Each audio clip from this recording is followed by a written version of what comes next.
აკო. რა არის ის ძალა, რაც გამოძრავებს? მოდი ასეთი კითხვით დავიწყოთ დღევანდელი ჩვენი ეპიზოდი.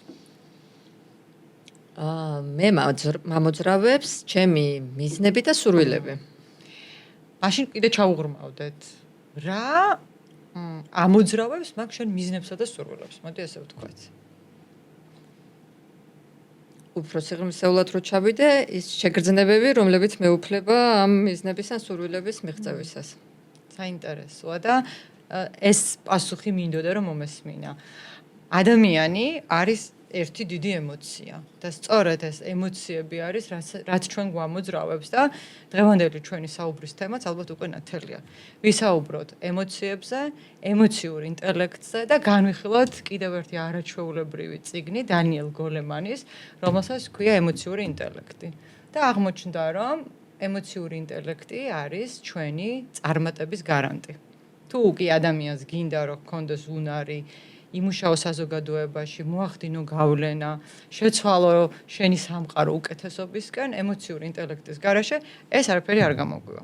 და საინტერესო არის ის, რასაც გვეუბნებიან მეცნიერები. მეცნიერები ბევრი კვლევის შემდეგ და ბევრ კვლევაზე დაყრდნობით გვიხსნიან, რომ ადამიანებს, ვისაც აქვთ ემოციური ინტელექტი ძალიან კარგად განვითარებული, ეს ადამიანები უფრო დიდხანს ცოცხლობენ. იმუნიტეტიც უფრო მაღალი აქვთ, დაავადებებიც უფრო ნაკლებად ემართებათ, ამავდროულად არიან მეტად კრეატიულები, ინოვატორები, შეუძლიათ სხვა ადამიანების ამოცნობა, გაგება და იმის წაკითხვა, რაც მათი სიტყვების უკან არის და ამ ადამიანების ტვინის ორივე ნაწილი, ანუ მარჯვენა და მარცხენა სფერო, ერთად და ჰარმონიულად მუშაობს. მაშინ ასე ემოციური ინტელექტი, როგორც ჩვენი წარმატების გარანტია. მაგრამ სანამ გადავალთ თვითონ წიგნის განხილვაზე და იმ ატრიბუტებზე, რისგანაც შედგება ემოციური ინტელექტი, მოდი ორი სიტყვით შევეხოთ, რა არის IQ და EQ, ემოციური ინტელექტი. რა კავშირი ამ ორ შორის და როგორ მუშაობენ ესენი ერთად? ემოციური ინტელექტი EQ და ინტელექტის კოეფიციენტი, ანუ IQ, ხშირად ერევათ ხოლმე ადამიანებს ერთმანეთში, თუმცა აბსოლუტურად განსხვავებული მცნებებია. ამავდროულად ორივე ძალიან მნიშვნელოვანი ადამიანის პიროვნული და პროფესიული განვითარებისთვის. ძალიან დიდი ხნის განმავლობაში ფიქრობდნენ, რომ IQ არის სწორედ ის, რაც განსაზღვრავს ადამიანის წარმატებას. IQ არის ადამიანის სიჭკვიანის გონების, ცოდნების განსაზღვრელი ტრადიციული საზომი, რომელიც აფასებს, რამდენად შეგვიძლია გამოვიყენოთ ჩვენი უნარები, რამდენად ლოგიკურები ვართ, კრიტიკულები და ასე შემდეგ. მაგრამ დანიელ გოლემანმა და კიდევ არაერთმა დაუდასტურა შემდეგ, არაერთმა მეცნიერმა თქვეს, რომ ეს არის დიდი სურათის მხოლოდ ნაწილი. რომ IQ არ არის ერთადერთი, რაც განსაზღვრავს ადამიანის წარმატებას, როგორც შენ ახსენე, და ემოციური ინტელექტი არის კიდევ უფრო მნიშვნელოვანი ფაქტორი, რაც მონაწილეობს ადამიანების ბედნიერებასა და წინსვლაში. რა არის ემოციური ინტელექტი, როგორც შენ აღნიშნე, ეს არის ერთობლიობა ჩვევების, რომლებიც ხელს გვიწყობს, რომ შევიცნოთ ჩვენი ემოციები, ჩვენი შეგრძნებები, სახელი დავარქვათ მათ და შემდეგ შესაბამისად გქონდეს ურთიერთობა სხვა ადამიანებთან, ავაშენოთ ღირებული კავშირები, გავუზიაროთ ჩვენი შეგრძნებები და გავიზიაროთ სხვისის შეგრძნებები და შევქმნათ უფრო დადებითი და პოზიტიური გარემო. ემოციური ინტელექტი ზოგს გონია, რომ ეს არის რაღაც რითიც იბადება ადამიანი, თუმცა კარგი ამბავი ის არის, რომ კი ზოგიერთი ალბათ იბადება კიდევაც, მაგრამ ეს არის ჩვევათა ნაკრები, რომელიც შეგვიძლია ავაშენოთ, გავაუმჯობესოთ, ვისწავლოთ, ვივარჯიშოთ და ეს მუდმივი პროცესია, რომელშიც ვართ ჩართულები და რომელიც გუზრდის. ემოციური ინტელექტის განსაზღვრავს რამდენიმე ფაქტორი, მაგრამ მოდი სანამ იმათზე გადავალთ, გავიხსენოთ ის ემოციები, რომლებიც გვამოძრავებს და გვეუფლება სხვადასხვა სიტუაციაში. გავიხსენოთ ემოციები, თუმცა სანამ ემოციების გახსენებაზე გადავალთ, მინდა ასეთი რამ თქვა, რომ ქართულად ემოციური ინტელექტს ძალიან კარგი სიტყვა შეესაბამება და ეს არის მოწიფულობა. ძალიან მომწონს ეს სიტყვა და ქართულებს ბევრი არაჩვეულებრივი სიტყვა გვაქვს, რომელიც სიღრმისეულად გამოხატავს ხოლმე მის მნიშვნელობას, ხო? მოწიფულობა ეს რა თქმა უნდა მხოლოდ ასაკთან დაკავშირებული არ არის, ეს არის ის თუ მე ჩემი ღირებულებებით, ხედვებით და გამოცდილებებით რამდენად გაზრდილი ადამიანი ვარ და მე ყოველთვის ვიყენებ ხოლმე ამ სიტყვას, რომ ეს ემოციური ინტელექტი, ეს არის მოწიფულობა და რო შევადაროთ, აი თუნდაც ჩვენი გამოცდილებიდან გამომდინარე, ხო? ყოლია უფროსი, ძალიან ჭკვიანი და გვიღიარებია, რომ ყველანაირი უნარი აქვს ამ ადამიანს, ყველანაირი ტექნიკური ცოდნა აქვს და ტვინი უსკდება ისეთი ჭკვიანია, მაგრამ აუტანელია მასთან ერთად მუშაობა. მოდი ეს დავარქვათ, ამას დავარქვათ ლიდერი, რომელსაც აქვს მაღალი IQ, მაგრამ ლიდერი ვერ იქნება, ხო? თუმცა მეორეს მხრივ გვიმუშავია ისეთ ადამიანთან, რომელსაც შეიძლება კონკრეტული ტექნიკური ცოდნები არ აქვს, რაღაც არ იცის, მაგრამ მასთან მუშაობა, ბედნიერება, რაღაცნაირად სტიმულს აძლევს უყველას და იმდენი ფოლოვერი ყავს, ანუ მიმდევარი ყავს, რომ ეს ადამიანი სადაც წავა, აი გადაყვება უყველა. და ამით რო შევაჯამოთ რა, აი ეს არის განსხვავება EQ-სა და IQ-ს შორის და მე მგონი რაღაცა კარგად ხსნის ეს მაგალითი ამ ყველაფერს. ახლა დავუბრუნდეთ იმ 8 მნიშვნელოვან ემოციას, რაც ჩვენ გვამოძრავებს. ემოცია ზოგადად ძალიან ბევრია. თუ არ ვწდები, მეცნიერები ასე ამბობენ, რომ ყოველდღე ადამიანი 400-მდე ემოციას განიცდის. და თვითონ ემოციების განსაზღვრელი სიტყვა თურმე 3000 ყოფილა, მაგრამ რომ ვეკითხებით ადამიანები ერთმანეთს, რას გრძნობ და რას განიცდი, ძალიან გვიჭირს ხოლმე დასათაურება სინონიმების და ეპითეტების მოძებნა, ხო? და ამიტომ მოდი შევჩერდეთ ჯერ ამ 8 ემოციაზე, რომელიც გამწვავების შემთხვევაში სხვადასხვა ემოციას იწვევს და როდესაც პირიქით პოზიტიური დატვირთვა აქვს, კიდევ სხვა ემოციებს იწვევს. და ჩამოვთვალოთ, ეს არის მხიარულება, სევდა, შიში, ზიზღი, ბრაზი, გაკვირვება და მოლოდინი. და რატომ ვსაუბრობთ ახლა ამაზე? ყველა ემოცია ჩვენ გვჭირდება. და ეს ყველა ემოცია ჩვენთვის სასიცოცხლოდ მნიშვნელოვანია, ცუდით და კარგით, იმიტომ რომ ყოველი მათგანი რაღაცას გვეუბნება, საფრთხეს გვარიდებს, გვაფრთხილებს, რომ შესაბამისად მოვიქცეთ, ხო? მოდი მაგალითად ავიღოთ ბრაზის ემოცია. როდესაც ბრაზის ემოციას განვიცდით ადამიანები, ეს რას ნიშნავს, რომ ჩემი სამართლიანობა დაირღვა. დამიბლოკეს გზა, სადაც წასვლა მინდოდა, ხო? და ხდება რაღაცა ისეთი უთანასწორობა, რომელიც ჩემს ღირებულებებს და პრინციპებს ანგრევს და დღეს ჩვენ საზოგადოებაში ეს ემოცია ძალიან გავრცელებულია და ალბათ ამას ახსნაც არ უნდა, რატომ ვართ გაბრაზებულები. არის შიშის ემოცია და თუ ამ კუთხით შევხედავთ, რატომ გვჭირდება შიშის ემოცია და რას გვეუბნება და წითელი შუქია, რომ ფრთხილად იყავი. გადარჩენისთვის მოგვიწოდებს, რომ ეს გარემო შენთვის უსაფრთხო არ არის, მოდი დაფიქრდი და გადაწყვიტე რა გააკეთო. წინ წახვიდე თუ გაჩერდე. ამიტომ შიშის ემოციაც ჩვენთვის აუცილებელია. რომ გადავიდეთ თუნდაც მოლოდინზე. მოლოდინის ემოციაც არაჩვეულებრივია, იმიტომ რომ რაღაცა ახალს ელოდები ადამიანი ხარ, აღფრთოვანებული და ქმედებისთვის მზად ხარ. და თუნდაც ემოცია, რომელიც ნდობაზე არის დაყრდნობილი, ეს რაც გვასწავლის, რომ ეს გარემო ჩემთვის უსაფრთხოა და ამიტომ მე მშვიდად და წყნარად შემიძლია წინ წავიწიო. მოკლედ, ყველა ემოციას რაღაცის თქმა უნდა ჩვენთვის და ეს ფიზიკურად ჩვენში აისახება ხოლმე, ფიზიკური სიგნალებიც მოდის. ხა ტვინმა არ იცის ემოცია პოზიტიურია თუ ემოცია უარყოფითია, იმიტომ რომ მეშინია თუ მიხარია გული მიცემს. ხელები მისველდება, ხელები მიკანკალებს, მუხლები მიკანკალებს, ხო? ანუ ერთნაირი ფიზიკური გამოხატულება აქვს ამ ყველაფერს, მაგრამ მნიშვნელოვანი არის ის, რომ ემოციები გვესაუბრებიან და ჩვენ ამას უბრალოდ უნდა დავაკვირდეთ და ამოვიკითხოთ, რა ხდება ჩვენ თავს. მოკლედ, ძალიან მომწონს მეცნიერები ამას როგორც ხსნიან, რომ ემოციები ეს არის დატა, ანუ მონაცემები და ეს შენ უნდა დაამუშავო გამოიყვანო სტატისტიკა და შენ სასარგებლოდ გამოიყენო ყველაფერი. და ძალიან ხშირად ბიზნესში განსაკუთრებით და პროფესიულ სფეროში ესეთი გამონათქვამები არის ხოლმე, რომ რა დროს ემოციებია, მოდი რაციონალურად ვიფიქროთ. თუ ჩვენ მეცნიერები გვეუბნებიან, რომ ემოცია არის შენი მამოძრავებელი ძალა, ემოცია განაპირობებს შენს ქცევას.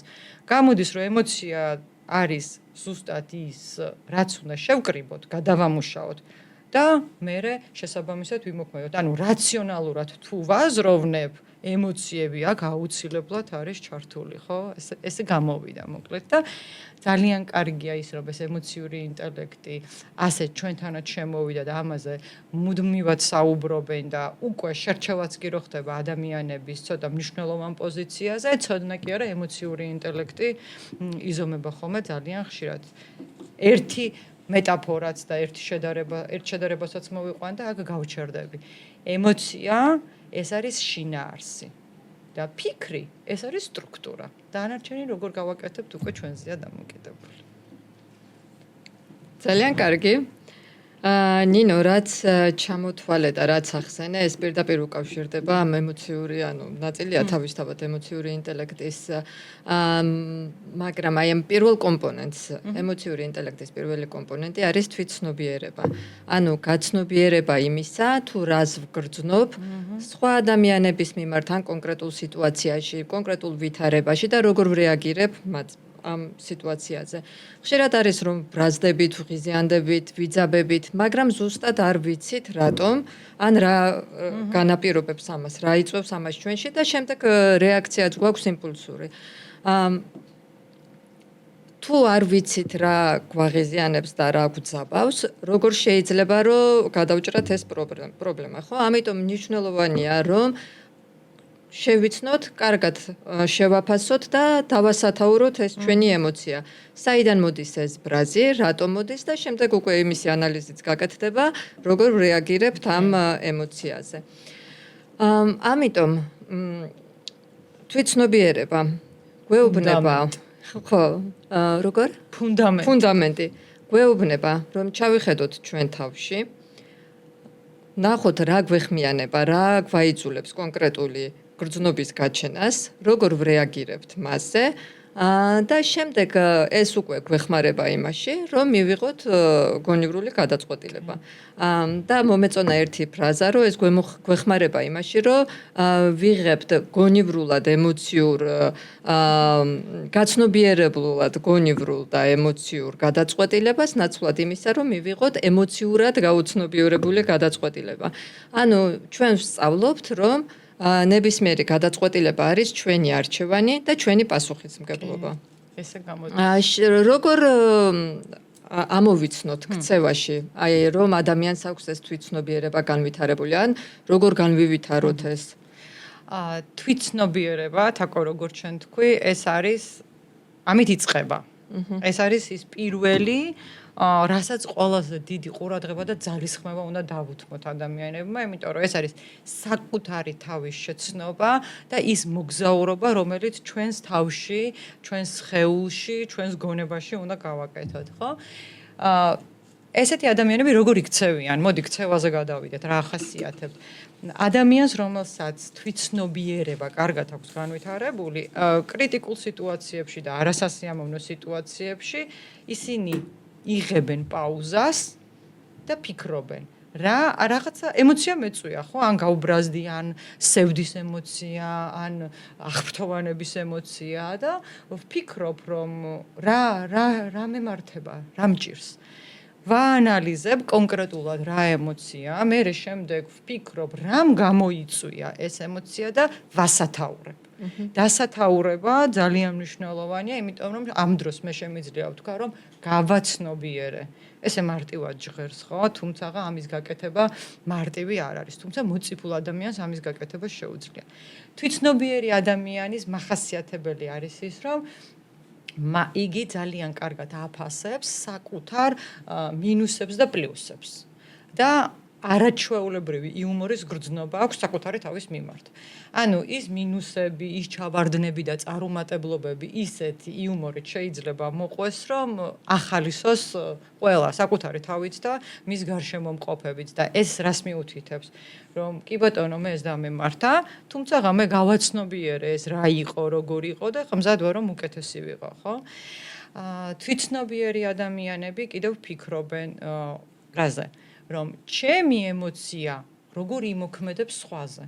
და ეს უაღრესად მნიშვნელოვანია, ხო? რომ არა ეს გრძნობა და რომ არა ეს ქცევა, მაშინ როგორები ვართ? ვადანაშაულებთ სხვას, გადავდივართ თავდაცვაზე, გადავდივართ თავის მართლებაზე, იმიტომ რომ მე არ ვისურვე დავფიქრებულიყავი, დამესათაურებინა ჩემი ემოციები, იმიტომ რომ ზუსტად ეს ემოციები არის ის, რაც შემდეგ განაპირობებს ჩემს ქცევას. ასე ავხსნიდი მე, მოკლედ და კონკრეტულად. ლიდერი ეს ვთქვათ ყოველდღიურობაში გამოსადეგია ისევე როგორც ვთქვათ სამსახურში. მაგრამ აი ლიდერი, თვითცნობიერი ლიდერი როგორი ქცევებით ხასიათდება? რა მახასიათებლები აქვს? მნიშვნელოვანია ის, რომ მიუხედავად იმისა, რომ ლიდერია და შესაბამისად უნდა იყოს ძალიან გამოცდილი ადამიანი, ხო? ყოველთვის მზად არის უკავშირისთვის. ყოველთვის ღია მიიღოს უკავშირი, რაოდენ მტკივნეულიც არ უნდა იყოს ეს და ამ უკავშირს ესეთი ადამიანები აღიქვამენ როგორც წინსვლის საშუალებას.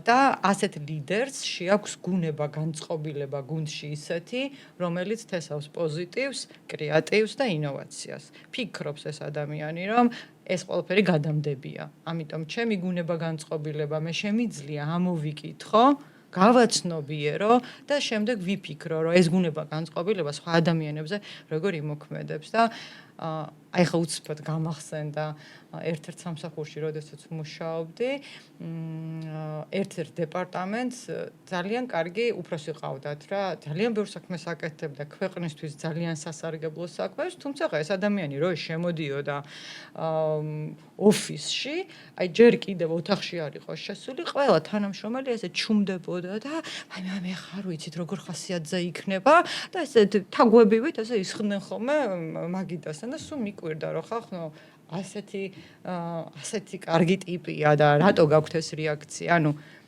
გუნება განწყობილება შემოქონდა ესეთი და არ ფიქრობდა რა ზეგავლენა ექნებოდა თანამშრომლებს აი ამ ქცევის და გუნება განწყობილების შედეგად. ეს არის გადამდებობა, ხო? ემოციის გადამდებობა. გადამდებია, ვირუსით გადამდებია. ემოცია როგორც ვირუსი, აი ესე ვრცელდება და განსაკუთრებით უარყოფითი ემოცია, ხო? ამიტომ ჩვენ როგორც არა მარტო ლიდერები, ჩვენ როგორც მშობლები, ჩვენ როგორც მეგობრები, ხო? ყოველთვის კარგ ხასიათზე იყავით, ამას რა თქმა უნდა არ გვეუბნება ემოციური ინტელექტი, უბრალოდ გვეუბნება რომ იფიქრეთ, რა განაპირობებს თქვენს გუნება განწყობილებას და თქვენ თუ აირჩევთ რომ ესე იყოთ, მერე უკვე ქცევაც ჩვენი გადასაწყვეტია. თუმცა ვფიქრობთ, რომ ეს გუნება განწყობილება რას მოუტანს სხვა ადამიანებს, ვისთან ერთადაც მე ვთანამშრომლობ, ან რაღაცას ვაშენებ, ან თუნდაც გასართობად მივდივარ და ასე შემდეგ. ერთი ფრაზა იყო კიდე რაც მომხვდა, მაგას უკავშირდება ზუსტად. პირველადი ლიდერობა, ანუ ლიდერი ქმნის ტონს, ტონი ქმნის კულტურას, კულტურა კიდე განაპირობებს რამდენად არიან ადამიანები მოტივირებულები და ჩართულები საქმეში. და რაც შენახსენე რომ ლიდერმა უნდა შექმნას სწორედ ის კულტურა და გარემო, რომელიც ხელს უწყობს ღიაობას, flows და ხელს უშლის ადამიანების გადინებას. და მოდი გადავიდეთ ახლა მეორე კომპონენტზე. თვითრეგულაცია. ჩვენ განვიხილეთ ხო ეს გავიკეთ რომ უნდა დავასათაუროთ, შევაფასოთ და ანუ განსაზღვროთ რა არის ეს ჩვენი ემოცია და საიდან მოდის. შემდეგი ნაბიჯია როგორ ვიქცევით შემდეგ. ვიღებთ იმპულსურ გადაწყვეტილებას თუ ვფიქრდებით და შესაბამისად ვიქცევით. როგორ შეიძლება ვივარჯიშოთ იმაში, რომ ჩვენი რეაქციები და ჩვენი ქმედებები ამ ჩვენ თუნდაც უკვე შეფასებულ და ამოცნობილ და გაცნობიერებულ ემოციებზე არ იყოს იმპულსური და იყოს დაღვინებული, რადგანაც ქართულ ტერმინოლოგიას ვიყენებთ დღეს და გონივრული. ისევ და ისევ საკუთარ თავზე დაკვირვება. ანუ ყველაზე კარგი წამალი არის ეს, რომ მე მქონდეს სურვილი, რომ საკუთარ თავს დავაკვირდე თუ არა და ამისთვის არსებობენ კოუჩები, მეგობრები, ნდობით აღჭურვილი პირები და ასე შემდეგ. თვითრეგულაცია ეს არის უნარი გავუმკლავდე დესტრუქციულ ემოციებს და ვმართო მე ეს ყველაფერი ხო არის ასე. ნახე როგორი არის ადამიანი, რომელსაც ეს თვითრეგულაცია შეუძლია. გაურკვეველ სიტუაციებში და კრიზისულ სიტუაციებში ამ ადამიანს აქვს უნარი შეინარჩუნოს სიმშვიდე. ანუ ჯერ ფიქრი და მერე მოქმედება, მოდი მარტივად რა ვთქვა. ძალიან ხშირად ადამიანებს, რომელსაც ძალიან კარგად აქვთ განვითარებული თვითრეგულაცია, უწოდებენ უემოციურ ადამიანებს. რა თითქოს არაფერი არ ადარდებთ. ეს ასე არ არის, იმიტომ რომ ეს ადამიანები ფიქრობენ, როგორ გამოხატონ ეს ემოცია, რომელიც მათ მიიღეს, ისე რომ სხვები არ დააზარალონ. ისე რომ საკუთარი თავი არ დააზარალონ და კიდევ არაჩვეულებრივი თვისება ამ ადამიანების არის ის, რომ საკუთარ რეაქციებზე გააზრებულად იღებენ პასუხისმგებლობას. და წარმოიდგინე ადამიანს, რომელსაც ეს აქვს განვითარებული, რამხელა ნდობით სარგებლობს. ლიდერი, მაგალითად, რომელსაც შეუძლია თვითრეგულაცია, ბრაზის და რისხვის აფეთქების გარეშე მართვა, ნდობით აღჭურვილია. ქმნის უსაფრთხო გარემოს, რომ ნდობაზე დაყრდნობილი ურთიერთობები გაგრძელდეს ორგანიზაციაში თუ გუნდში და ისევ ჩემს მაგალითს მოვყვები, მყავდა უფროსი, რომელიც ძალიან ჭკვიანი იყო, მართლა მაგისტრატურა საზღვარგარეთ ჰქონდა გაკეთებული და ესმოდა ძალიან კარგად, რასაც აკეთებდა, მაგრამ თვითრეგულაცია ჰქონდა ნულის ქვემოთ. რთული საქმე იყო მოკლედ რა, ძალიან საპასუხისმგებლო საქმეს ვაკეთებდით, თან მშენებლობებთან იყო დაკავშირებული. ახლა იცი რომ მშენებლობა მარტივი არ არის, იქ დედლაინი ყოველთვის გადაცილდება და ასე შემდეგ და როდესაც შევდიოდით ხოლმე შეხვედრაზე და ისი არ მიდიოდა საქმე როგორც იყო დაგეგმილი, შეურაცხადი ხდებოდა ეს ადამიანი. ნუ ყვირილი იყო ერთი და ხელში რაც მოხდებოდა, ეს პასტა იყო თუ ჭიქა იყო, ასევე კედელზე ისროდა და რა გამოიწვია ახლა ამან? მაშინ მეც პატარა ვიყავი და მეცინებოდა ამ ყველაფერზე, თამამად პირდაპირ შემეძლო რომ უკავშირი მეთქვა რომ უბრალოდ სირცხვილია, იმიტომ რომ ჩვენი მშობლების ხელა ადამიანების ხედან და შეურაცხმყოფელია, ამას კი ვამბობდი ხოლმე, მაგრამ საბოლოო ჯამში სად წავედით რომ როდესაც საქმე ისე არ მიდიოდა როგორც უნდა წასულიყო, ვმალავდით. იმიტომ რომ რეაქციის გვეშინოდა. არ ვიყავით გულწრფელები, არ გქონდა უსაფრთხოების განცდა და დაზარალდა საბოლოო ჯამში პროექტი. ძალიან ბევრი თანამშრომელი წავიდა.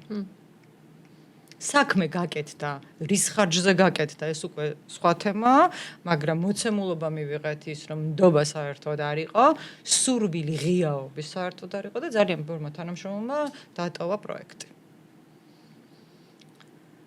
რამე ხარ გახსენდება? კი, ბევრი რამ გამახსენდა და მათ შორის გამახსენდა ის თუ რამდენად მნიშვნელოვანია რომ ლიდერი იყოს სამართლიანი, ყველას მიმართ, თანაბრად. იმიტომ რომ ადამიანებს გვახასიათებს და ეს უკვე ცოტა თვითცნობიერებას უბრუნდება, გვახასიათებს რომ და შენახსენე უკვე მგონი, რომ ჩვენი საქციელის გამართლებას ვიწყებთ. ან მგონია რომ რაც გავაკეთეთ ის აუცილებლად მართალი იქნებოდა, თუმცა სხვა შემთხვევაში სხვის საქციელს უფრო სწორად ვაფასებთ ხოლმე, ხო?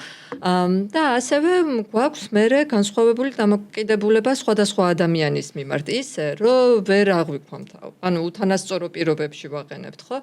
ერთ ადამიანს შეიძლება ლიდერი ეჭხუბოს და უყვიროს, მაშინ როდესაც მეორე ადამიანს ზუსტად ანალოგიური მოცემულობის, პირობების, ცოდნების, საქმიანობის, მეორე შეიძლება მოეფეროს, ესე რომ ვთქვათ, რა და ესეც იწვევს ძალიან დიდ დისბალანსს და ამისი საზღაური ძალიან დიდია, როგორც შენახსენე, გადინება თანამშრომლების, უნდობლობა და შიში. და აქ არის კიდევ ერთხელ ძალიან მნიშვნელოვანი, რომ ლიდერებმა კარგი ლიდერი იქნება, ცუდი ლიდერი იქნება თუ როგორცა ცნობიერებმა მით უმეტეს მუდმივად ეცადონ, რომ ჩაუღრმავდნენ თავიანთ თავს, ხო, ყოველდღიურობაშიც კი. ვთქვათ, მე რომ მქონდეს ახლა ეგ შესაძლებლობა, კიდევ ერთხელ შევაფასებდი, ვთქვათ, ჩემს ურთიერთობას სხვადასხვა თანამშრომელთან. რო ვკითხულობდი კიდევ ერთხელ ამ წიგნს უკვე სხვანაირად დავინახე, ხო? ანუ ვეცდებოდი დამენახა თანაბარი ურთიერთობა მაქვს თუ არა ყველასთან, ვინმე ჭრილში ხო არ რჩება, ვინმე ხომ არ გამოვტოვე და ასე შემდეგ. ანუ ეს თვით ცნობიერება ყოველ ეტაპზე ძალიან მნიშვნელოვანია, რომელიც მე თვით რეგულაციისკენ გვიბიძგებს და ეს ვფიქრობ, რომ როგორც შენახსენე ცნობიერება არის ყველაზე მთავარი კომპონენტი. მართლაც რომ მიგვიყვანს იქამდე რომ გავაანალიზოთ და დავარეგულიროთ ჩვენი ქცევები. ანუ ლოგიკურია ხო მე თუ არ შევიცანი ჩემი ემოცია რომელზეც შემდეგ ქცევაა დაშენებული ნუ მაშინ რა რეგულაციაზე არის საუბარი ხო ასეა და როდესაც ტრენინგებს ვატარებ ხოლმე და ემოციურ ინტელექტს განვიხილავთ აი ამ მაგალითის მოყოლა მიყვარს ძალიან საჭესთან ხოზი ხარ. კი. და საჭესთან როგორ გვეგლიჯება ნერვები დღევანდელი მოცემულობიდან გამომდინარე, ნუ ახლა ამას ახსნა არ უნდა. და წარმოიდგინე, რომ გიზის ბავშვი მანქანაში, უკვე ერთი სული გაქვს სახში როდის მიხვალ და აი ესეთ გრძელ რიგში დგახარ პატიოსნად და მიყვები. ამ დროს ვიღაცა გამოვარდება, ჩაგიჭრის და წინ ჩაგიხტება. რა თქმა უნდა, გაბრაზდები, ნუ არ არსებობს რო არ გაბრაზდე, მე პირადად ძალიან უბრაზდები. გაუბრაზდები ხოლმე და ჩემი რეაქცია შემოიფარგლება სიგნალით მაშინ, როდესაც მიზის ბავშვი მანქანაში. როცა არ გიზის? როცა არ მიზის, ხანდახან შეიძლება სიტყვებიც მივაყოლო ხოლმე ამას არასასურველი, მაგრამ მე გაცნობიერებული მაქვს, რომ გავბრაზდი, რამ გამაბრაზა, ესეც ძალიან კარგად მესმის და ადამიანს, რომელსაც შეუძლია თვით რეგულირება, ეხლა რას აკეთებს? შესაბამის რეაქციას არჩევს. თუ ბავშვი მიზის, რეაქცია არის სხვა, თუ მარტო მე ვარ და მე ვთვლი, რომ აი ამ ბოლის გამოშვება ჩემთვის სასარგებლოა, ვაკეთებ იმას და ვიღებ პასუხისმგებლობას, რასაც ვაკეთებ. ეხლა ვერ ვიტყვი, რომ ჩამოვხტები მანქანიდან და მუშტებით გავექანებით, ხო, მაგას ვერ ვიტყვი, თუმცა ზოგი მაგასაც აკეთებს, მაგრამ ცნობიერი ადამიანი ამას შეგნებულად აკეთებს. აქ არავინ არ გვეუბნება, რომ შეიკავე ბრაზი, შეიკავე იმედგაცრუება ან მსგავსი ტიპის ემოცია, უბრალოდ დაფიქრდი, როგორ რეაქციას აძლევ და როდის აძლევ ამ რეაქციას, რომელიც არ ჩვენ დაგაზარალებს და თუ გუნდის ხელმძღვანელი ხარ, მით უმეტეს გუნდს არ დააზარალებს. ამაზეა საუბარი, თორემ ემოცია უნდა გამოხატო, საწაიღებ. თუ არ გამოხატავ, ის გაიზრდება და აფეთქდება მერე და სადღაც უადგილად გამოხდება და აი ზუსტად ეს არის თვით რეგულირება, მოდი ასე დავარქვათ. ხო. მომწონს, რომ არ უნდა გვეშინოდეს ამ ჩვენი გრძნობების და ემოციების, უნდა კარგად გავიაზროთ და გავაანალიზოთ და ის ამბავი, რომ პრობლემა არ არის გრძნობების ქონა, პრობლემა იწყება მაშინ, როდესაც ამ ემოციებზე და გრძნობებზე ვრეაგირებთ იმპულსურად. და ეს თვით რეგულირება მართლაც ხელს უწყობს სტრესის შემცირებას, კონფლიქტების აღმოფხვრას და რა ვიცი, სხვადასხვა ანუ ნდობის შენებას კი. ერთი რაც მეხმარება და ესეც ამის თვითრეგულაციის ნაწილი არის, თუ არ მეჩქარება, რა თქმა უნდა, საცობში, როდესაც აი შენ რა მაგალითის მოყევი ესეთი რამე ხდება ხოლმე, წარმოვიდგენ, რომ იმ ადამიანს ჩემზე უფრო მეტად ეჩქარება. ან იქნებ საავადმყოფოში მიდის. ჩვენ ხო არ ვიცით იმის თავს რა ხდება. მეც ხომ მქონია სიტუაცია, როცა ისე მეჩქარებოდა, რომ აი ბავშვის გამოცდაზე დავაგვიანე და ნუ ჩემი უპასუხისმგებლობა იყო კი, მაგრამ ხო დამემართა, ხო გამატარეს. მოდი ამასაც შევუწყოთ ხელი. და აი ეს გაანალიზება და ფიქრი სიბრაზესაც შველის ცოტა მოგვეშვება და უკვე სხვანაირი თვალით დავინახავთ ამას. ანუ სხვის ადგილზე ჩვენი თავის დაყენებაც ძალიან კარგი ინსტრუმენტია ხოლმე. ყოველთვის არ არის საჭირო და არ გამოდის, მაგრამ ხშირად ძალიან სასარგებლოა. ემოციური ინტელექტის მეორე კომპონენტია თვითრეგულაცია. თუ თვითცნობიერება გვასწავლის, როგორ ამოვიცნოთ ჩვენი ემოციები, დავარქვათ მათ სახელი და გავაცნობიეროთ, თვითრეგულაცია გვასწავლის და გვეხმარება პასუხში. როგორ ვუპასუხოთ ამ შეგრძნებებს. ჩვენ შეგვიძლია ავარჩიოთ ვიყოთ იმპულსურები, რაც ალბათ ნაკლებად სავარაუდოა და უმეტესწილად ალბათ ავარჩევთ რომ ვიყოთ კონსტრუქციულები. რაც მთავარია, არ უნდა შეგვეშინდეს ჩვენი გრძნობების პრობლემა გრძნობების და ემოციების გაჩენა კი არ არის. პრობლემა იწყება მაშინ, როდესაც გაუაზრებლად ვიღებთ გადაწყვეტილებებს. ნინო, როგორ ამოვიცნოთ და როგორ დავახასიათოთ ადამიანები, რომლებსაც შეუძლიათ თვითრეგულაცია? რას ნიშნავს ეს ქმედებაში? როგორც ჩვენ თქვით, აკო თვითრეგულაცია არის მეორე კომპონენტი ემოციური ინტელექტის და ეს არის სწორედ ის კომპონენტი, რომელიც განსაზღვრავს ნდობის ფაქტორს, იწვევს უпростоრად ნდობის ფაქტორს და უსაფრთხოების შეგრძნებას. ახლა როგორია ადამიანი, რომელსაც თვითრეგულაცია ძალიან კარგად აქვს განვითარებული, ხო? ინარჩუნებს მაქსიმალურ სიმშვიდეს რთულ სიტუაციებში. ეს ერთი. შემდეგ სიტუაციიდან გამომდინარე, რა რეაქციაც ექნება, ან რასაც მოიმოქმედებს, აბსოლუტურად იღებს ამაზე პასუხისმგებლობას. თვითონ არის პასუხისმგებელი. ეს ადამიანი ბევრს ფიქრობს და მერე გადადის ქმედებაზე და ძალიან ხშირად ადამიანს, რომელსაც თვითრეგულაცია ძალიან კარგად აქვს განვითარებული, მასზე ამბობენ, რომ უგრძნობია. ეს ასე არ არის. უბრალოდ ეს ადამიანი ფიქრობს, რომ რა შედეგი მოყვება მის რეაქციას. მისი რეაქცია იმ კონკრეტულ მომენტში მართებულია თუ არ არის მართებული. მისთვის საზიანოა თუ არ არის საზიანო. მისი გუნდისთვის მით უმეტეს საზიანოა თუ არ არის საზიანო, ხო? ადამიანს, რომელსაც ეს კომპონენტი კარგად აქვს განვითარებული, მარტივად ადაპტირდება ცვალებად გარემოში. აი, მაგალითად, გეგმის მიხედვით საქმე არ წავიდა, ხო? კი არ აფეთქდება და ღრიალს კი არ დაიწყებს და შეურაცხყოფაზე კი არ გადავა. პირიქით, მას აქვს უნარი, რომ ბრაზი და რისხვა მართოს. მაგალითს მოგიყვები და ამ მაგალითს ძალიან ხშირად ყვები ხოლმე ჩემი ტრენინგის დროს. მყავდა ერთი უფროსი, რა თქმა უნდა, სახელს ახლა არ დავასახელებ. ძალიან ჭკვიანი ადამიანი იყო, განათლებაც შესაბამისი ჰქონდა და მოკლედ თავისი დარგის ექსპერტი იყო. და საკმაოდ რთულ პროექტს ვიყავით შეჭიდებულები და მშენებლობა მიდიოდა სხვადასხვა ობიექტზე. ნუ მშენებლობა ვიცით, რომ მარტივი სამართავი არ არის და ხშირად ნერვები გვეშლება ადამიანს მაშინ, როდესაც თუნდაც სახლს რო ვაარემონტებთ. მოკლედ, როდესაც შევიდოდით ხოლმე შეხვედრაზე და ისი არ მიდიოდა პროცესი, როგორც დაგეგმილი იყო, ეს ადამიანი ბრას და რისხვას საერთოდ ვერ მართავდა, არაადეკვატურად ფეთქდებოდა. იუანძღებოდა და რაც კი რა მოხდებოდა ხელში, კედელს ესროდა. ნუ, კარგი, მე შეიძლება გამცინებოდა ამაზე, მაშინ ბევრად პატარა ვიყავი და უკავშირსაც ვაძლევდი, რომ სირცხვილია, იმიტომ რომ აქ ზის ადამიანი, რომელიც დედაჩემის სტოლია, მამაშენის სტოლია და ამიტომ ეს რაღაცა კარგად არ ჩანს, თუმცა ამან რა გამოიწვია გრძელვადიან შედეგში, რომ თანამშრომლებს აღარ ჰქონდათ მისი ნდობა. უფრო სწორად, უსაფრთხოდ არ გრძნობდნენ თავს, ხო? ამიტომ ძალიან ბევრი რაღაც, როდესაც ფუჭდებოდა, ან კრიტიკული სიტუაცია იყო. ყველაფერს ვუმალავდით და ვცდილობდით, რომ ჩვენ თვითონ გადაგვეწყვიტა და შედეგად მოხდა ისეთი რამ, რომ ძალიან ბევრმა ადამიანმა დაატოვა პროექტი. აღარც ნდობა იყო, აღარც ენთუზიაზმი არ იყო, აღარც უსაფრთხოების განცდა არ იყო და ამიტომ ასეთი გადაწყვეტილება მიიღეს მათ. კიდევ ერთი ანალოგია რომ მოვიყვანოთ ძალიან ყოფითი და მარტივი. მოდი საცობები ვახსენოთ და დღეს რა სიტუაცია გვაქვს ქალაქში, კარგად ვიცით და როგორ გვეშლება ნერვები ამ საცობში და დღეში რამდენჯერ უკვე აღარ მოვაყოლებთ. პირადად მე რას ვაკეთებ? როდესაც საცობში მივდივარ და ბავშვი მიზის მანქანაში, ხო? მივდივარ, წარმოიდგინე, გრძელ რიგში ჩავდექი და მედგრად ვცდილობ, რომ ემოციები არ ამოვაფრქვიო, წყნარად მივუყვები ამ რიგს. ამ დროს გამოხტება ვიღაცა მანქანა და წინ ჩამიჭრის გზას.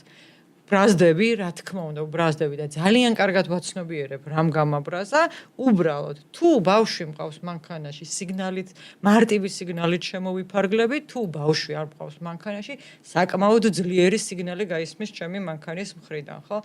ანუ მე გაცნობიერებული მაქვს რამ გამაბრაზა და ზუსტად მაქვს შერჩეული რა რეაქცია მივცე საპასუხოდ. და იმასაც ვფიქრობ, რომ პასუხისმგებელი ვარ შედეგზე, რა მოყვება ამ ჩემს ქმედებას, ვაანალიზებ ამ ყველაფერს და ისე ვაკეთებ არჩევანს. ანუ რა არის ეს, რომ საჭირო მომენტში, საჭირო გადაწყვეტილება მიიღო და საჭირო რეაქცია გამოამჟღავნო. არავინ არ გვეუბნება, რომ ბრაზი შეიკავე, არავინ არ გვეუბნება, რომ ემოცია დაფარე. თუმცა ჩვენ როგორც ცნობიერ ადამიანებს, რომლებსაც რეგულირება შეგვიძლია, ხო, გვმართებს და ვფიქრდეთ, რომ აი ამ ჩემს რეაქციას რა ზეგავლენა ექნება ჩემზე, ჩემს გუნდზე, საზოგადოებაზე, ვინც ჩემს გარშემო არის, თუნდაც ბავშვზე, რომელიც მანქანაშია და ასე შემდეგ. ასე რომ მარტივად ამოცნაცნობი ადამიანი, ვისაც თვით რეგულირების უნარი და ეს დასწავლადი უნარია ძალიან კარგად აქვს გამომუშავებული. მოგვეცი რამდენიმე რჩევა, როგორ გამოვიმუშავოთ, ან როგორ დავხვეწოთ ეს უნარი. ესეც ძალიან მარტივად ჟღერს. რამდენად გვაქვს სურვილი რომ გავაკეთოთ, ეს უკვე მეორე თემაა. როგორც ატომური ჩვევების დროს ვახსენე, ხო, იგივეს გავიმეორებ, რომ აწარმოე ჟურნალი, საკუთარ თავს დააკვირდი. ან აუდიო ჩაწერე, რომ დღეს 24 საათის განმავლობაში რა ემოცია მეწვია და შესაბამისად რა რეაქცია მქონდა, ხო? და მე ყველას დააკვირდი, რა თქმა უნდა. ეს ემოცია კარგია რომ გავაცნობიერე, მაგრამ მქონდა არასასურველი რეაქცია. ამით გამოიხატება ჩვენი პატერნები და სტატისტიკას ვაწარმოებთ, როგორც თქვით, ემოცია არის დატა, რომელიც შეგვიძლია გავაანალიზოთ და მე მიმართულება შევუცვალოთ. და ვუყურებ ახლა თუ აი ამ რეაქციამ მე დამაზიანა, რა თქმა უნდა შევცვალო. და ასე 24 საათის მანძილზე შემიძლია დავაკვირდეთ ჩემ თავს ერთი კვირის ჭრილში, ერთი თვის ჭრილში და უკვე მაქვს სურათი, დავინახო ჩემი პატერნი რა არის, რომ რაღაც უარყოფით ხშირად ვიმეორებ და მე უკვე თავისუფლად შემიძლია ამაზე ჩემით ვიმუშაო, ან კოუჩი მყავდეს, ან კომპეტენტური მეგობარი მყავდეს და ასე შემდეგ. მოკლედ ეს ყველაფერი დასწავლადია, უბრალოდ შენს სურვილსა და დაკვირვებაზეა, რამდენიც გინდა, რომ შენ ეს ყველაფერი მოასწორო და მაღალ საფეხურზე აიყვანო. თავარია შევინარჩუნოთ სიმშვიდე. გავაცნობიეროთ ემოცია და შევაფასოთ რა გვინდა შედეგად მივიღოთ საბოლოო ჯამში. და შემდეგ შესაბამისად გქონდეს რეაგირება. კარგი, გადავიდეთ მესამე კომპონენტზე. გადავიდეთ. мотивация. ემოციური ინტელექტში мотивация არის ის შინაგანი ძალა, ძრავა, რაც გვამოძრავებს, შინაგანად გვავსებს და გვაძლიერებს. და ეს არ არის ისეთი მიზანი ან სურვილი, რომელიც მაშინვე რაღაც ფულად საზღაურს უკავშირდება ან სტატუსის ამაღლებას ან რაიმე სახის სარგებელს, არამედ ეს არის უფრო ღირებულებაზე დაყრდნობილი შენი შინაგანი სურვილი. ემოციურად მაღალი ემოციური ინტელექტის მქონე ადამიანები მუშაობენ და თავიანთი მოტივირებულები არიან თავიანთი ღირებულებებით. ისინი მაქსიმალურად კონცენტრირებულები არიან ამ საქმეზე. არ ეშვებიან, ანუ არიან პერსისტენტულები, ესე რომ ვთქვათ, ანუ მდგრადები, თუ დაეცემიან ადგებიან და არ ელოდებიან საზღაურს, ანუ არ ელოდებიან, რომ ვინმე შეაქებს, უირა კარგად გაგიკეთებია რაღაცა და მათი მიზნები სულად შეიძლება არ იყოს ესეთი მოკლებადიანი და შედეგი დაინახონ გრძელვადიანად და მათ ეს არ აშენებს. და რაც მთავარია, ისინი არიან იმედიანად განწყობილები, რომ ამას მიაღწევენ. ოპტიმისტები. ხო, ეს არის აი ეს სამი ძირითადი ფაქტორი, რაც мотивациას განაპირობებს ემოციური ინტელექტში, ეს არის ფოკუსირება შინაგან სურვილზე, პერსისტენტობა, როგორც ვთქვით, და ოპტიმიზმი. ოღონდ ოპტიმიზმი ისეთი გაგებით არა, რომ ყველაფერი კარგად იქნება, ისე რომ შენ არაფერი გააკეთებ. რეალისტური ოპტიმიზმი. კი. ნინო, შენ როგორ აფასებ შენ мотивациას ან თანამშრომლების мотивациას ან როგორ ამოვიცნოთ რამდენად მოტივირებულები არიან ადამიანები? თაკვა, აი დააკვირდი შენს თავს, ხო? რამდენად ხარ შთაგონებული იმ საქმიანობით, რასაც აკეთებ. ანუ არავის მითითებას ესეთი ადამიანი არ ელოდება. გამოდის ინიციატივით, გამოდის სურვილით და შთაგონებულია, რომ ეს გააკეთოს და არ ელოდება მონეტარულ ჯილდოს. ეს იმას კი არ გამორიცხავს, რომ ჩვენ მადლობა არ უნდა გადავუხადოთ ადამიანს, არ ბონუსი არ უნდა გქონდეს, არ უნდა შევაქოთ, არა. ახლა ჩვენ ვსაუბრობთ იმ შინაგან мотивациაზე, შემართებაზე და შთაგონებაზე, რომელიც ჩვენ შიგნით არის. ამას ჩვენ ვერ ჩაგვიშენებს ვერავინ. ეს ვარ მე. და ვინც ამას აღმიძრავს, ეს უკვე კარგი ლიდერია, ხო? ესეთი ტიპის ადამიანები არიან ენთუზიაზმით სავსე, დაეცემიან მაგრამ იმედიანად მაინც ადგებიან, აუცილებლად ადგებიან, იმიტომ რომ რეზისტენტულობა აქვთ მაღალი და მედეგები არიან ეს ადამიანები. და ყოველთვის არიან მომართულები რომ გაუმჯობესდნენ და წინ წავიდნენ.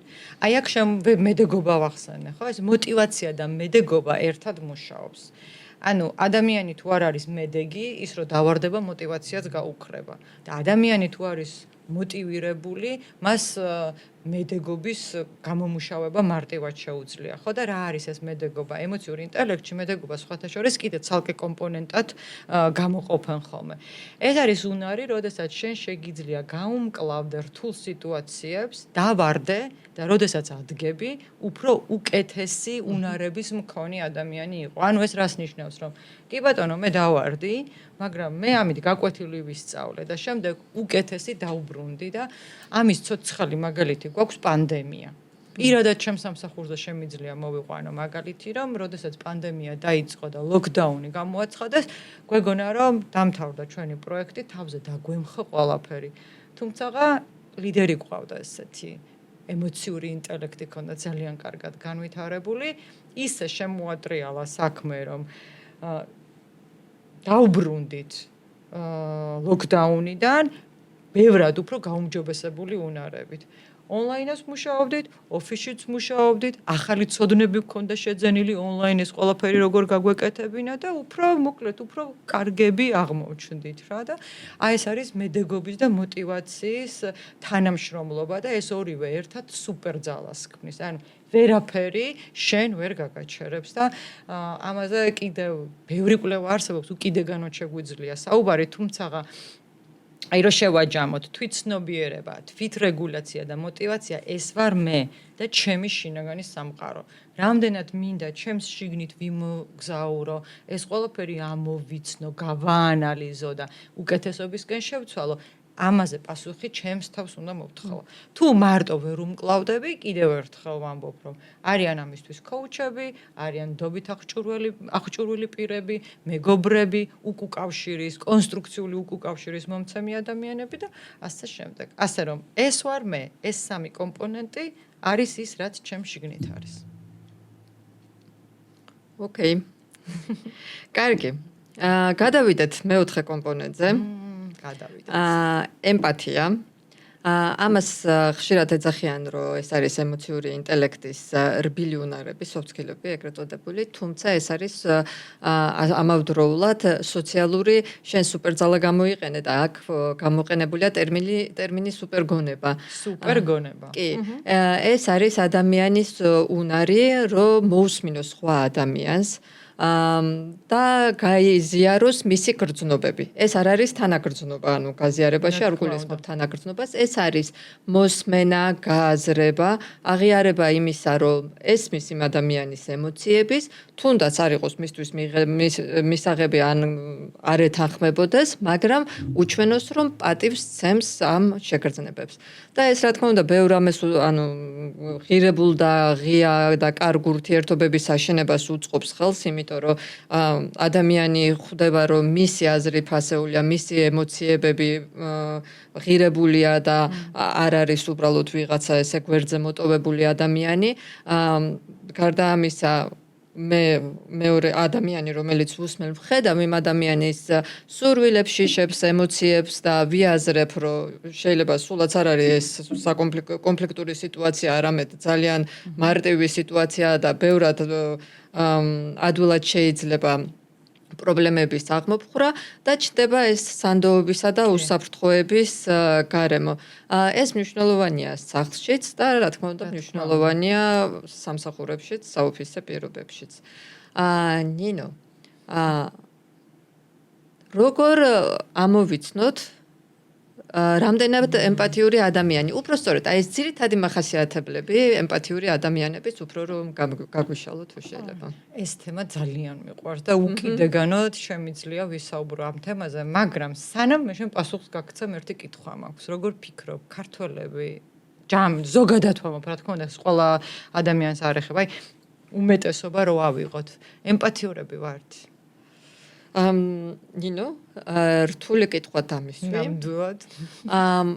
მე ვფიქრობ, რომ დაახლოებით 40% ვართ ემპათიურები.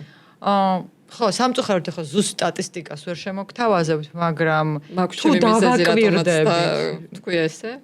თუ დავაკვირდებით, ქართველები არა ვართ ემპათიურები. ემპათიურობა არ ნიშნავს, რომ დავხტე და სიხარულისგან გადავგორდე, ან კიდე ტანსაცმელი შემოვიგლიჯო, როდესაც ცუდი რამ ხდება. ემპათიურობა ნიშნავს იმას, რომ მე შემიძლია სხვა ადამიანის ტყავში შეძრომა და მინიმუმ შევეცადო მისი ხედვით დავინახო სამყარო და ემპათიურობა ნიშნავს იმას, რომ მე ვიღებ განსხვავებულ მოსაზრებებს და განსხვავებულ მიდგომებს. ეს იმას არ ნიშნავს, რომ მე შენ გეთანხმები, არანაირად.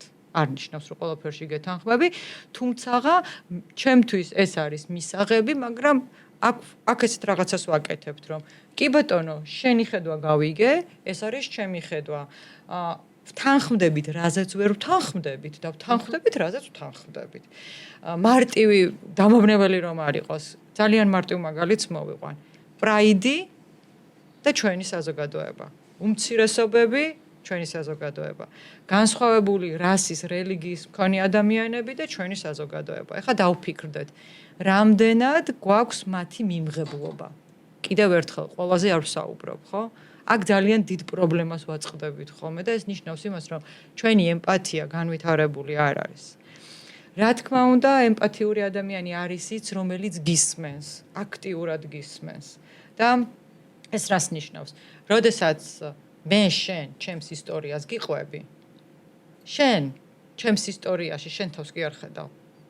ჩემს ისტორიას უსმენ. ეხლა წარმოიდგინე, რომ ჩამოვედი მე მოგზაურობიდან და რაღაცა ძალიან მხიარულად გიყვები, ეს ვნახე, ის ვნახე, ამდენი რაღაც მოვიარე და ამ დროს შენ თავში რა ხდება? შენ ხარ მთავარი გმირი აი ამ ისტორიის. მეც ვიყავი, მეც მომეწონა და ასე შემდეგ, ხო?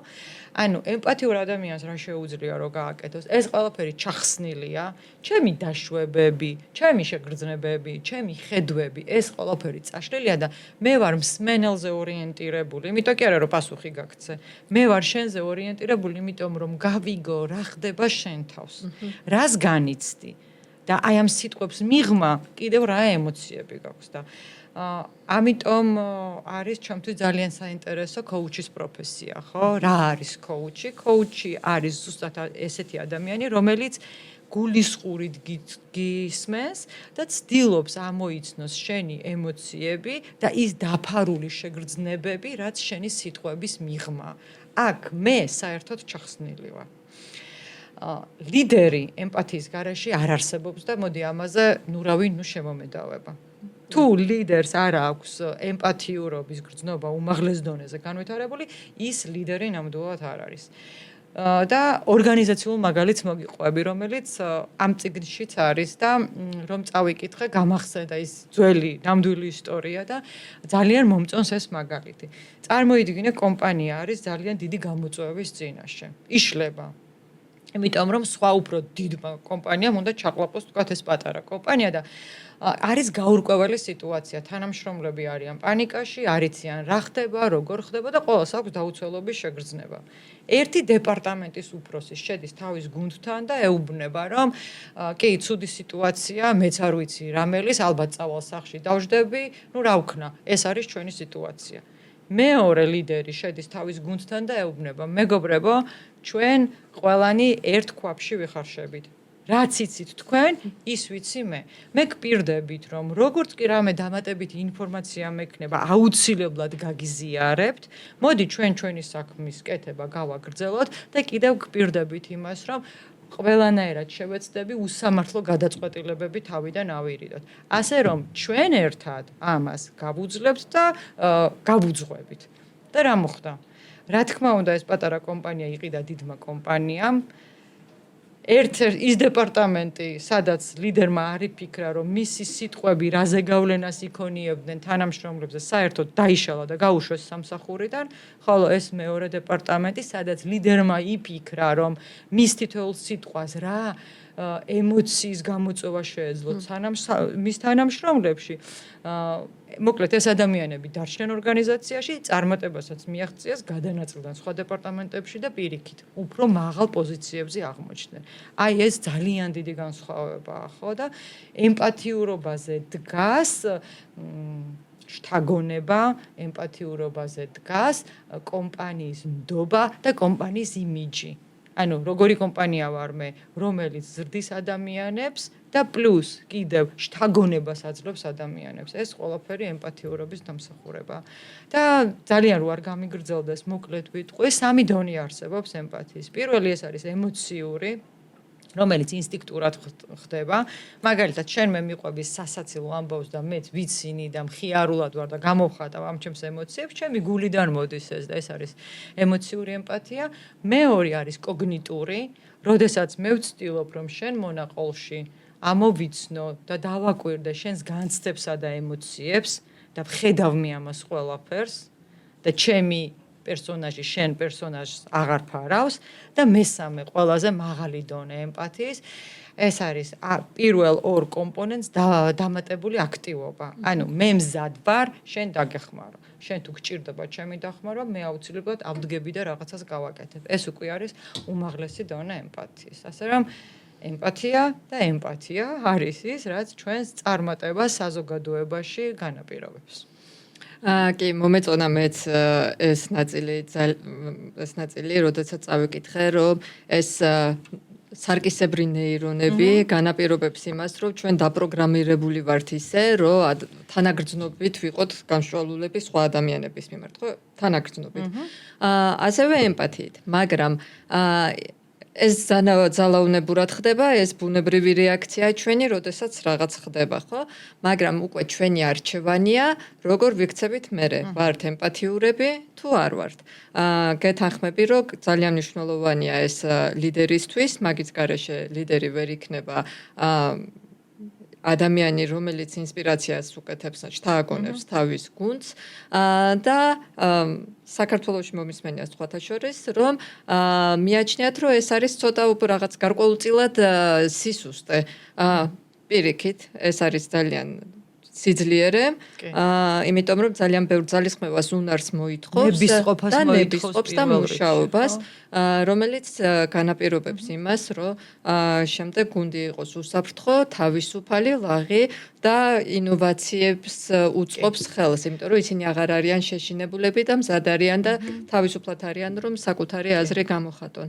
მიკუთვნებულობის შეგრძნება სხვანაირია, ხო, როდესაც ადამიანებს ესმით ერთმანეთი. მე უფრო ვიაზრებ, რომ მე ამ საზოგადოების ღირებული წევრი ვარ, რომ ჩემი გუნდი არის აი ესეთი, სადაც ემპათია არის კულტურა. ბიზნესში ეს თითქოს არაბიზნესურია, მაგრამ პირიქით, ეს არის წარმატების ფორმულა და ძალიან მნიშვნელოვანი არის ის, რომ ლიდერს და გუნდის ხელმძღვანელს, რომელსაც ემპათიურობის უნარი ძალიან მაღალ დონეზე აქვს განვითარებული, მას შეუძლია ამოიცნოს ადამიანის ტალანტები და ის მიძინებული ნიჭიც კი რომელიც ამ ადამიანს აქვს და ჯერ თვითონაც ვერ გაუანალიზებია. წარმოიდგინე, რამხელა ძალა არის ეს ლიდერისთვის და ზუსტად ეს ქმნის ლიდერს ნამდვილ ლიდერად.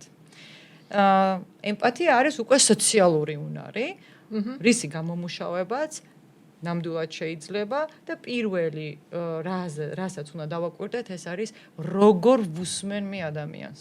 რამდენად გულისხმობით ვუსმენ მე ადამიანს, რომ ეს ემპათიურობის გრძნობაც უფრო და უფრო განვითარდეს ჩემში. კარგი.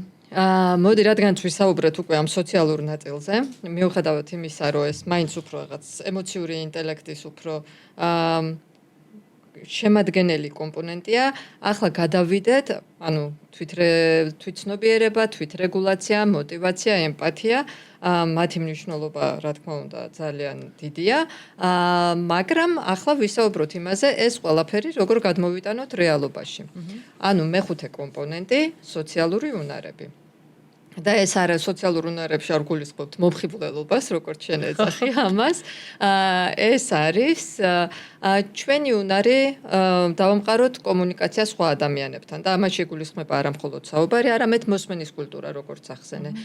გაგება, გააზრება, პატივისცემა, ურთიერთობების დამყარება, აშენება, გაგრძელება, კონფლიქტების გადაჭრა, შეთანხმების მიღწევა, ისე რომ არ დომინირებდე, არამედ იყო ორივე მხარისთვის თუ სამივე რამდენიც არის მისაღები და ასე შემდეგ. სოციალური უნარები არის ის, რაც გვიქმნის იმ გარემოს, რომელშიც გვინდა რომ ვიცხოვროთ. ნინო, როგორ აფასებ სოციალურ უნარებს? რა მახასიათებლები აქვთ? ანუ რა უნდა კონდეს ადამიანს, როგორი ქცევები, რომ ეს სოციალური უნარები მაღალ დონეზე აიყვანოს? ადვილი ამოსაცნობია ასეთი ადამიანები, იმიტომ რომ მათ აქვთ ექსტენსიური კავშირები. ოღონდ ეს კავშირი არ არის უაზრო. ყველა მიზანმიმართულია. ნაცნობობის დიდი წრი აქვთ ამ ადამიანებს შეუძლიათ დაამყაროთ თანამშრომლური ურთიერთობა სხვადასხვა გუნდთან. სხვა არიან ძალიან ცნობისმოყვარეები. ეს ცნობისმოყვარეობაც ემოციური ინტელექტში ძალიან ხშირად ცალკეა კიდე გამოტანილი, ხო? იმდენად ცნობისმოყვარეა, რომ ბევრი საინტერესო რამ აინტერესებს, ბევრი საინტერესო მიმართულება აქვს თვითონ განვითარებული. ყველაფერი აინტერესებს. ოღონდ გააზრებული აქვს რატო აინტერესებს. მუდმივად იზრდება, მუდმივად წინ მიდის. ესეთი ადამიანები სვამენ ბევრ კითხვას, იმიტომ რომ აინტერესებს და ზუსტად უნდა იცოდნენ რა ხდება და როგორ ხდება. ესეთ ადამიანებს შეუძლიათ კონფლიქტის მოგვარება ისე რომ გაამყარონ ურთიერთობები. კი არ შეარიგონ მხოლოდ, არამედ გაამყარონ ურთიერთობები. ეს ადამიანები არასოდეს კონფლიქტს არ გაურბიან, პირიქით ნავიგაციას უწევენ კონფლიქტურ სიტუაციებს და გამოირჩევიან ისეთი უნარით, რომ ყველას მათთან უნდა მუშაობა. ყველას უნდა რომ ასეთი ტიპის ადამიანის გუნდში შეძრეს. იმიტომ კი არა რომ ეს ადამიანი მომხიბვლელია, იმიტომ რომ საინტერესოა, იმიტომ რომ მრავალფეროვანია, იმიტომ რომ გაზრდის ბევრი საშუალება არსებობს. ასე რომ მე ამას ასე ვხსნი ხოლმე რა არის სოციალური უნარი, წარმოიდგინეთ რომ გემრიელი ნამცხვარი გამოაცხოთ და აი ზემოდან მარწყვს რო დაადებ, ან ალუბალს რო დაადებ, ხო? აი ზუსტად ეს არის აი ამ ყველაფრის შემკვრელი სოციალური უნარი, რაც განაპირობებს ისევ და ისევ კარგ ლიდერს. ასე რომ სულ ეს არის ჩვენი ემოციური ინტელექტი და ჩემი ღრმა რწმენით ცნობიერ ადამიანს ნებისმიერი კომპონენტის განვითარება შეუძლია დიდი ძალისხმევის გარეშე, ხო არის ასე? თვითცნობიერების, თვითრეგულაციის, მოტივაციის, შემდეგ ემპათიის და თუნდაც სოციალური უნარის და აი ამით იქმნება ის ლიდერი, რომელსაც ჩვენ მივედევნებით, სადაც წავყვებით. ხრამში რო ჩავარდეს, შეიძლება ჩვენც იქვე გადავყვეთ ასეთი ტიპის ლიდერს. ნინო ამაზე გაქვს ესე სიღრმისეულად ნამუშევარი და მგონია რომ ძალიან თვითცნობიერი ხარ შენ. ვცდილობ. აი რომელ კომპონენტზე იმუშავებდი? რომელი კომპონენტის განვითარებაზე ან რა ნაწილის? პირადად მე თუ მეკითხები, ალბათ სოციალურ უნარზე ვიმუშავებდი კიდევ უფრო კარგად, რომ ჩემი პროფესიიდან გამომდინარე, რომელიც არის ტრენერი, რომელიც არის კოუჩი, კიდევ უფრო მრავალფეროვანი ურთიერთობები მქონდა სხვადასხვა კულტურებთან მაგალითად, სხვადასხვა ქვეყნის წარმომადგენლებთან, ხო? ამას ნამდვილად ვისურვებდი. დანარჩენ კომპონენტებზე რა გითხრა, ხო, ვცდილობ ყოველ შემთხვევაში, რომ გავაანალიზო ჩემი ემოცია, დავასათაურო და მე შესაბამისად მოვიქცე. ხა შეიძლება ყოველთვის ასე არ გამომდის, თუმცა იმის უნარიც მაქვს, რომ მე დავფიქრდე, რომ ეს ასე არ უნდა გამეკეთებინა და მოდი აბა რა იქნებოდა შემდეგი ნაბიჯი, რომელიც ჩემს ამ ქცევას გააუმჯობესებდა.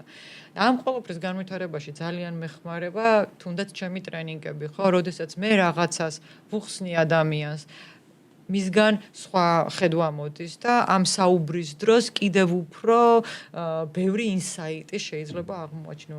ასე რომ ჩემთვის სოციალური უნარების გაუმჯობესება უპრიანი იქნებოდა. შენ რა სიცურვებდი? მე დღეს აღმოვაჩინე, რომ მაქვს კიდე ახალი ემოციები, ისეთი, რომელიც აქამდე არ განვიცდია და აი მინდა მაგ ემოციას და მაგ შეგრძნებას დავაკვირდე და ამოვიცნო რა მოხდა ჩემ თავში, დავასათაურო და ვიფიქრო, როგორი რეაგირება უნდა მქონდეს. და შემდეგ კიდე გავაუმჯობესებდი აი მუდმივობას. мотиваციაში მუდმივობას. რომ არ შევჩერდე. არ ვჩერდები ხოლმე. წელა უბრალოდ დროში, პერიოდულად. მინდა რომ კი არ გავწელო, პირიქით დავაჩქარო. შევინარჩუნოც არა, უფრო დავაჩქარო, რომ მეტი ის მქონდეს. აი რომ შევაჯამოთ, ხო, ეს ჩვენი ემოციური ინტელექტი, ნუ რა არის?